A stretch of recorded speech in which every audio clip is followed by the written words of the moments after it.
paz do Senhor, amados irmãos. Como é que os irmãos estão? Eu estou bem, graças a Deus. Antes de eu prosseguir para apresentar estas duas pessoas que estão aqui comigo, eu vou fazer aquilo que eu sempre costumo fazer.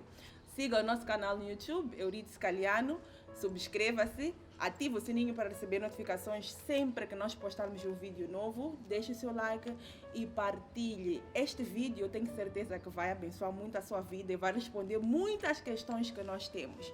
Então eu quero louvar a Deus pela vida das duas pessoas que eu tenho aqui comigo. Vou começar por apresentar aqui o irmão ancião Elder Nhantumbo. Quero dizer muito obrigado por ter atendido o meu convite, obrigado por estar aqui, por ter feito tempo para estar aqui. Muito obrigado.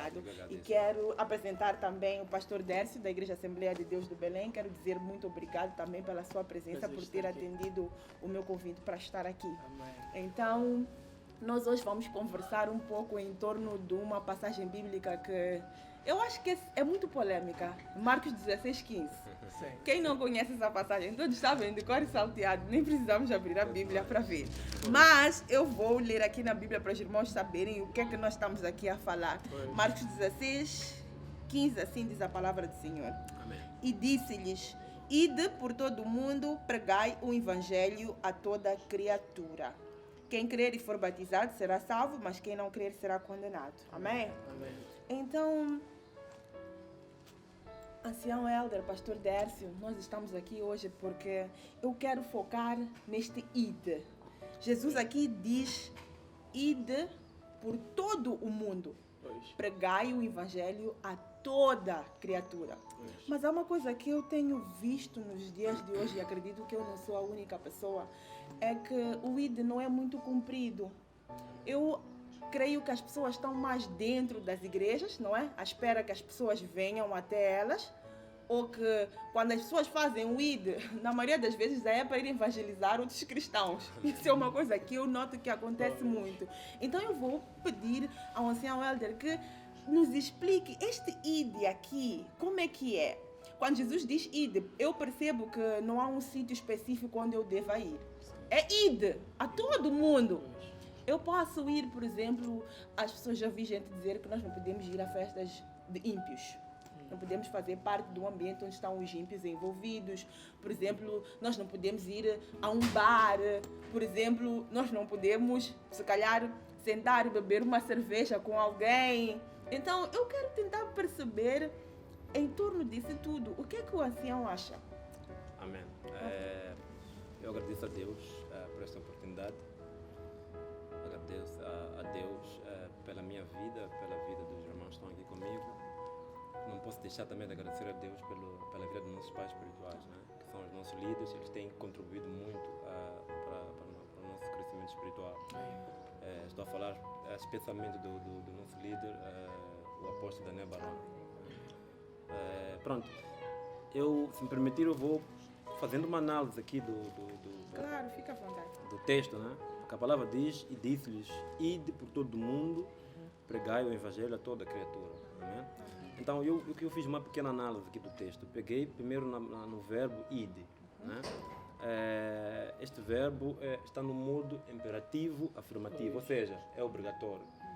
Querendo ou não, nós devemos fazer. Ele não disse: olha, vai para o bar do Xamanculo ou vai para o bar da Mazangalé. Ele disse: ide por toda a parte. Amém? Então, depois tem também esta parte, toda criatura, ou seja, a todos aqueles que foram feitos à imagem de Deus. Yes. Homem, mulher, criança, todos aqueles que têm um fôlego de vida que Deus soprou, esses Amém. todos devem receber o Evangelho. Amém, Amém? amém. Então, tem um texto também que eu uso para suportar muito isto, que está no livro de Tiago. Vou pedir a irmã Euridice para ler, capítulo 2, 1.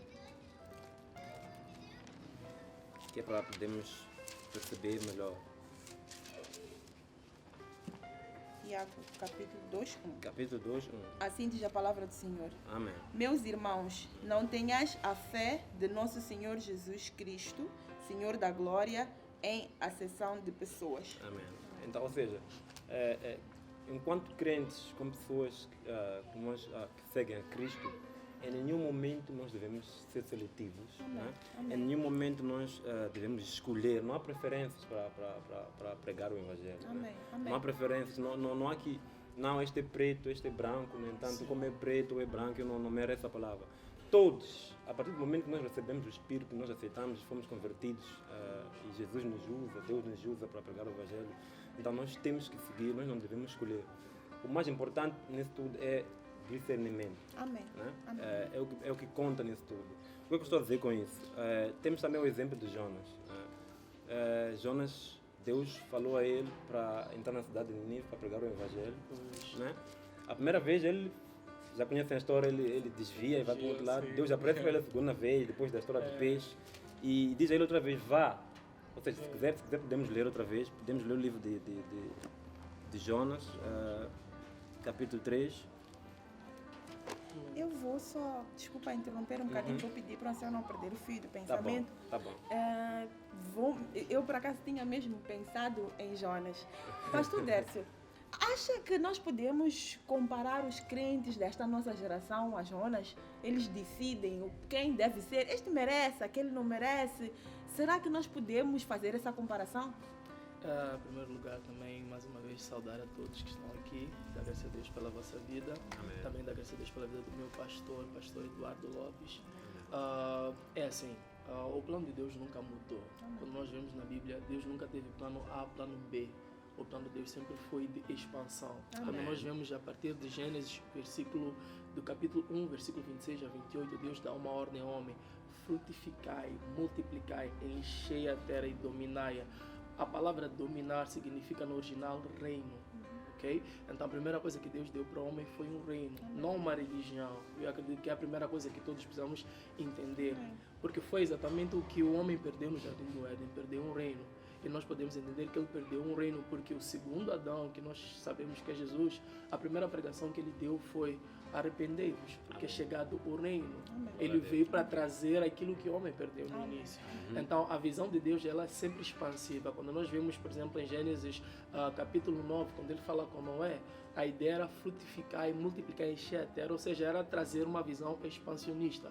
Quando nós vemos, por exemplo, em Gênesis 35, ele fala com Jacó, a visão é a mesma.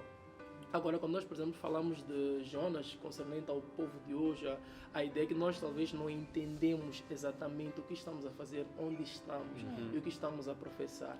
E o que nós mal entendemos, nós mal vamos representar. Se você não entende o que a Bíblia traz, se você não vê a Bíblia como uma constituição do reino de Deus, e você não entende que você é um embaixador, você vai fazer a mesma coisa, a pessoa vai fazer a mesma coisa que Jonas fez, vai trazer a sua própria opinião. Um embaixador, é ilegal para o embaixador falar a sua opinião. É por isso que nós não gostamos quando alguém traz a sua própria opinião, o que eu acho que é certo ou errado. O que nós queremos pelo menos ver é o que Deus diz. Então, o que acontece no sentido atual é que muitas das vezes nós não entendemos que nós não estamos para trazer a nossa opinião.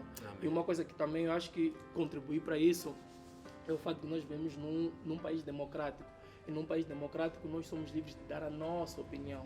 Mas a Bíblia não é uma democracia, ok? Não, ninguém votou Jesus para ser rei. Ninguém votou Deus para ser rei. Quando nós vemos na Constituição, a Bíblia Sagrada, diz assim: e disse o Senhor a Moisés, e disse o Senhor a Jacó. Quer dizer, que o reino representa a mente de Deus. A Bíblia representa a mentalidade de Deus.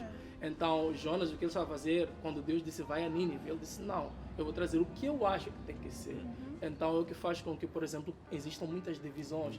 Não no sentido de haverem vários ministérios, porque a Bíblia diz que existem vários ministérios, mas o Deus é o mesmo, ok? Mas no sentido de que existe um certo tipo de competição entre Belém, evangélica, missionária, centro de evangelização, porque nós não entendemos que nós estamos a representar a nossa vontade, estamos a representar a vontade de Deus. Então, eu acredito que é basicamente por aí. Falou sobre algo muito interessante que disse que nós queremos apresentar algo que nós não conhecemos. E nesse âmbito, eu lembro-me que uma vez o nosso pai, para quem não sabe, nós temos o mesmo pai espiritual, que é o apóstolo Daniel Baruani.